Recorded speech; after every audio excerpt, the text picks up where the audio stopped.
കർണാടകയിലെ ഷിരൂരിലുണ്ടായ മണ്ണിടിച്ചിലിൽ കോഴിക്കോട് കണ്ണാടിക്കൽ സ്വദേശി അർജുനെ കാണാതായിട്ട് ഇന്നേക്ക് ഒരു മാസം. അർജുനായുള്ള തെരച്ചിൽ ഒരു ദിവസത്തെ ഇടവേളയ്ക്ക് ശേഷം ഇന്ന് വീണ്ടും പുനരാരംഭിക്കും. നാവികസേനയുടെ മുങ്ങൽ വിദഗ്ധർക്കൊപ്പം ഈശ്വർ മാൽപ്പയും സംഘവും ഗംഗാവലിപ്പുഴയിൽ പരിശോധന നടത്തും. അർജുന്റെ ലോറിയിലെ തടികെട്ടാൻ ഉപയോഗിച്ച കയറും ലോഹഭാഗവും കണ്ടെത്തിയ സ്ഥലം കേന്ദ്രീകരിച്ചായിരിക്കും പരിശോധന. വിശദാംശങ്ങളുമായി അരുൺ പൂപ്പറമ്പയാണ് ചേരുന്നത് ഷിരൂരിൽ നിന്ന്. അരുൺ, അർജുനെ കാണാതായിട്ട് ഇന്നേക്ക് ഒരു മാസമാകുന്നു. ഒപ്പം തന്നെ 2 കന്നഡിഗരെ കൂടി കാണാതായിട്ടുണ്ട്. ഇവർക്കായുള്ള തെരച്ചിൽ ഇന്ന് വീണ്ടും പുനരാരംഭിക്കുമ്പോൾ എന്തൊക്കെയാണ് ഇന്നത്തെ ഒരു ആക്ഷൻ പ്ലാൻ? ഗംഗാവലി പുഴയിൽ കൃത്യമായിട്ടുള്ള ഒരു സ്പോട്ട് മാർക്ക് ചെയ്തിട്ടുണ്ട്. കഴിഞ്ഞ ദിവസം നാവികസേനയും ഈശ്വർ മാൽപ്പയും നടത്തിയ തെരച്ചിലിനൊടുവിൽ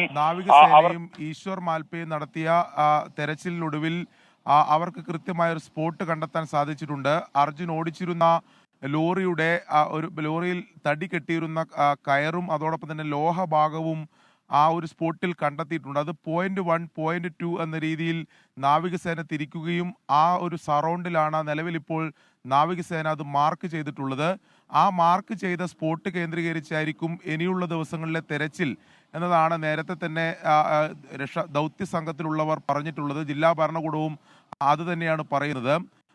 ഇന്ന് നിലവിലിപ്പോൾ ഈശ്വർ മാൽപ്പയുടെ നേതൃത്വത്തിൽ 9 മണിയോടെ തെരച്ചിൽ ആരംഭിക്കും എന്നാണ് നമ്മൾ മനസ്സിലാക്കുന്നത്.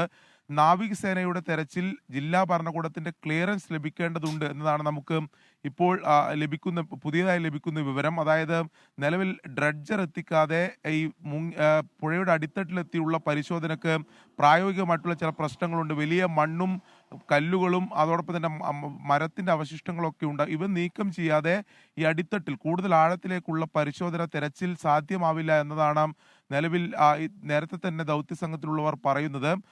അതുകൊണ്ട് തന്നെ ഡ്രഡ്ജർ എത്തിച്ചതിന് ശേഷം ആയിരിക്കുമോ നാവികസേനയുടെ ഇനിയുള്ള തെരച്ചിൽ